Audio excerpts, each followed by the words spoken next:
Chanakya international academy உங்களுக்குள் இருக்கும் தலைவரை வெளிக்கொண்டு வரும் பியூர் பாலிடிக்ஸ் பயிற்சி பட்டறை. நேரடி மற்றும் இணைய வழி. கான்டாக்ட் 7338824242.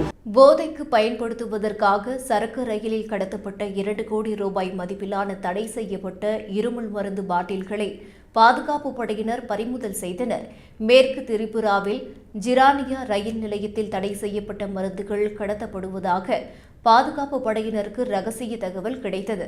அதன் அடிப்படையில் அங்கு ரயில்வே போலீசாருடன் இணைந்து பாதுகாப்பு படையினர் சோதனை மேற்கொண்டனர்.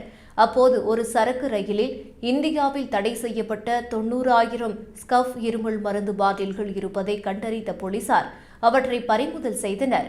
கோடின் பாஸ்பேட், ட்ரிப்ளோலிடின் ஹைட்ரோகுளோரைடு ஆகிய வேதிப்பொருட்கள் இருப்பதால் ஸ்கஃப் மருந்தானது போதைப் பொருட்கள் தடுப்பு சட்டத்தின்படி இந்தியாவில் தடை செய்யப்பட்டுள்ளது.